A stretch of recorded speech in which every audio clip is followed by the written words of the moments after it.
Welcome back to Worthing CC's YouTube channel.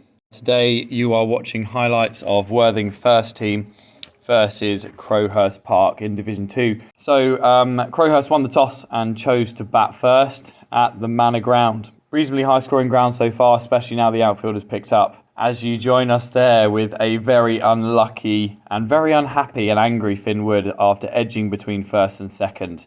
I'll let you decide in the comments whose catch you think that was. Our captain Harry Dunn or England player Mason Crane at second slip. Apart from that, quite a slow start from them. Payne hitting that nicely over the top. And not many boundaries in that first 10 overs from Regali and Finn Wood, both opening up really well. Before the onslaught, as you see here, Payne going downtown, downwind against Rebbits with a clip off the legs before one over mid-wicket. This one, though, probably the biggest six of the season so far. I wish we had a panoramic view. You would have watched that one sail into the car park and into the houses. Huge hit from Bradley Payne, who looked good. Regali carrying on as the work Trojan that he is from the Regali end, with, I think, the first boundary off him conceded. Nice one through the covers. Two very expensive overs from Rebbits ended, and thankfully not a bad replacement at the pavilion end, with Mason Crane coming on and picking up the important wicket of Payne, who was just getting going with an LBW plumb in front. Powell off the mark first ball, though, with a little tickle past fine leg, runs off very quickly to the boundary to take them past 50 as well. Martin Swift replacing Regali at the top end, and this time Tong going over the top, over mid-on. Dragged it between mid-on and mid-wicket for 4.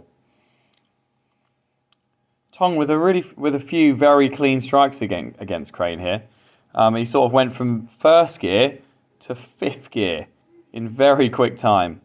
I'm getting a nice little freebie though from Crane. Full toss, pumped over the mid-wicket, again downwind for 6.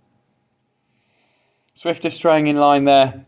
Tries to give it the big one that he's played it off middle, but it's sliding down leg and clipped off the legs by Powell. One of the favourite shots of the day, I reckon. Bit of a sweep, absolutely gunned it to the boundary without really being committed to it, but we'll give him the benefit of the doubt as he ticks over past 100. Swift gets run down to third man there. Not very happy, no third man in place, 4 runs, and as it ticks over that 100 mark. Crowhurst going well here. Ticking along about 4 runs per over. As Tong goes over extra, very close to being caught by Rebbits at extra, just over his head, and takes 4. A very good 50 from him. Very clean striker of the ball. And nice to see playing with no fear against a top athlete, top professional. And he looked good. Once more, one of the shots of the day here. Big shot over mid-on. Not quite as big as the 6 from Payne earlier, but rivaling it into the pavilion. Of course, skipper decides that now's the right time to come on and try and make it his third 5-for in a row.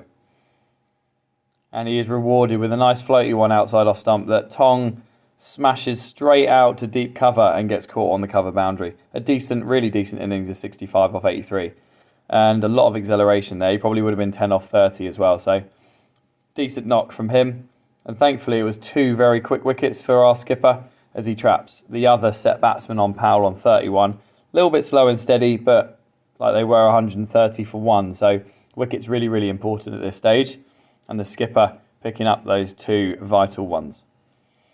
Really into the middle order now and looking to squeeze. Regali comes back on from the pavilion end and is finally rewarded with a decent Yorker. And you can see at the bottom there, 1 for 25 off 13 here, with barely at 2 runs and over. And that's 2 decent spells of bowling from Regali, who will be missed at the weekend. He's unavailable, unfortunately, which the fans won't be happy to hear, but Buxted will be happy to hear. Struck down the ground, just a little bit too full from Dunn there, and is punished down the ground again on this lightning outfield. However, a wicket just in return, trying to work against the non-spin of Harry Dunn, and is caught at short extra by Rebbitts. Again, another set batsman, but a slower 22 off 43. Worthing putting a real squeeze on with their two most economical bowlers here in Dunn and Regali. Chasing wickets though at the end of the innings, we bring of course the professional man back on, but Worthing homegrown to spin one back through the gate. A decent delivery. You can see John Peters stood there watching that one as it spins back through the gate. A decent nut to get him there. He can feel a little bit unlucky with that. One Peters goes out, one comes in, immediately gets the sweep out, not knowing probably what way it's going to spin. Gets a little under edge past fine leg. Quite a few of those raced away to the boundary. Harry Dunn picks up his third fifer in a row, and in doing so goes to the top of the wicket chart in Division 2. Again, an LBW. Peters sweeping another straight one, this time misses, and is plumb in front. 17 wickets in 3 weeks for the skipper. Unbelievable performance from him, and a real good squeeze from Worthing in general. Decent fielding and good consistent bowling has just brought about the downfall of regular wickets. Again, little run down, gets his sixth. 6 for 30 off 11 for the skipper. Good piece of work from Alex, concentrating all the way through these 53 overs. And only 5 extras in the whole innings there. 4 byes and 1 leg bye. Swifty will try and get away with it. Didn't show it on the highlights. 4 byes down the leg side with Alex standing up. But that is the innings. They finished on 191 for 9 off the 53. So after that strong start, just sort of fell away. But credit definitely goes to Regali, who you'll see there with 15 overs, 1 for 33, deserved more. And Harry Dunn, 6 for 34 off 12 at under 3 and over, putting the squeeze on.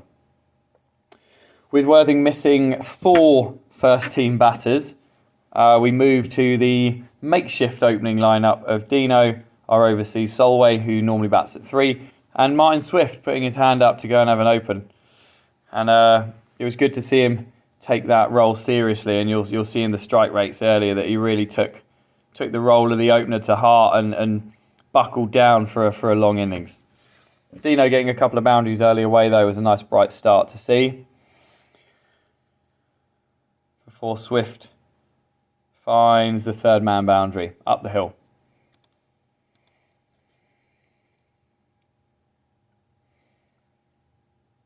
A decent opening spell by Bristow Diamond at the top end though. Not a lot of dot balls, not many 4 balls, but that was one of them as Dino flays it away through the offside for another boundary. Probably his favourite shot, I would say, so far. As you can see, another one going through that sort of point remit.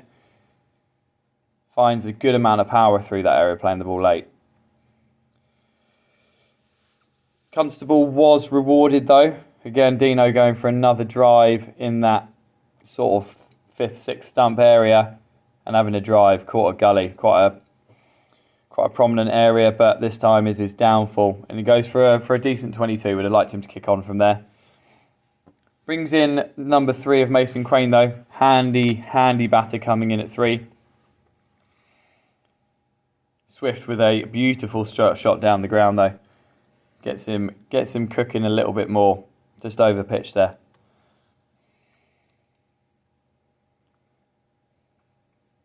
Change of bowling at the bottom end. Osmond comes on. 2 straight there. Swift flicks it off his pad. Strong area for him. Didn't get many in that area. And I think Craney following suit here. Yeah, clip off the legs. Past square leg for 4. Just straying in line. And regardless of the 70-metre boundaries, it runs away quickly. Craney with great hands there.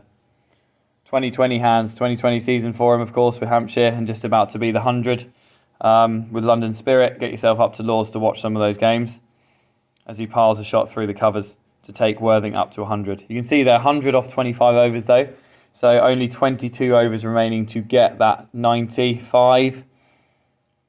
before you see an absolute worldy catch by Payne. Bradley Payne at first slip, taking an absolute belter.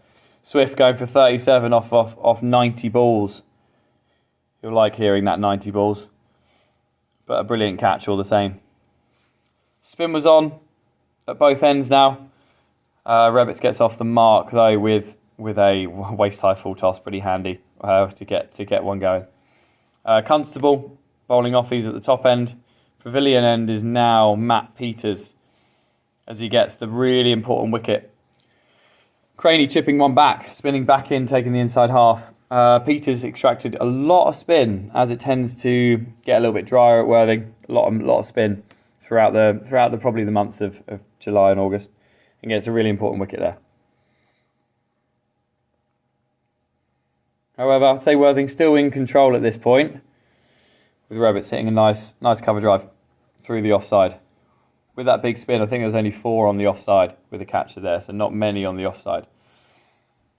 But an unbelievable first 4 overs from Peters here as he picks up his third through the gate, spinning one back through, as Josh Kirk is gone for none. 120 for 4, overs ticking down as well here, just kicking back into, I'd say, 50-50. If we had Win Viz, whatever it might be, probably at 50-50 at this point. Harry Merritt-Bland, our normal number 6 or 7 here. Gets a boundary down the ground, just punches it back very straight, manages to beat mid off. Before being caught again, I think this is Payne's third catch in at first slip or at gully today. Nicks off. Doesn't really get into the ball, nicks off straight to Payne. I think he takes it a little bit in a dangerous area there, but manages to hold on, thankfully. 130 for 5. They think they're properly in the game, and even more so at 131 for 6. As Peters takes his 4th with a typical, I would say, shot from Robin, who's been brought up from the second team after 2 very, very good 80s at a run of ball. Just couldn't get that one away.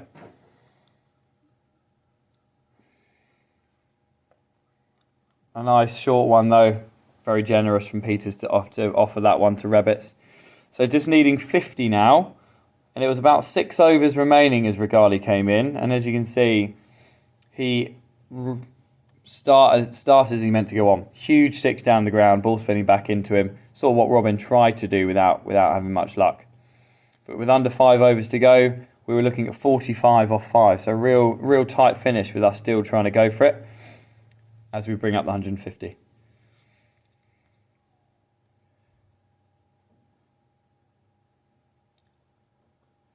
Nice little sweep away for 4.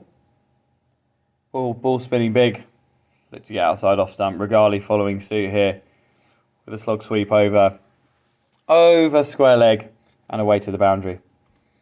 Rate still at 9 here, sort of just ticking along at that 9s. But this one, again, we've seen some brilliant 6s today. I'd like to know which one you thought was best. 2 big ones from Regali. I think 2 brilliant ones in the first innings as well. 50 partnership in quick time. Rebbit's getting a little bit lucky there off the glove, just straight over the keeper's head. Before Regali does fall for a brilliant 26 off 21. Got us right back in the hunt here. As you can see, only 8 to win. Penultimate over, going for another one down the ground. Well caught at long on. Never looked in any doubt, actually. Leaving us 9 off the last over. 9 off 6.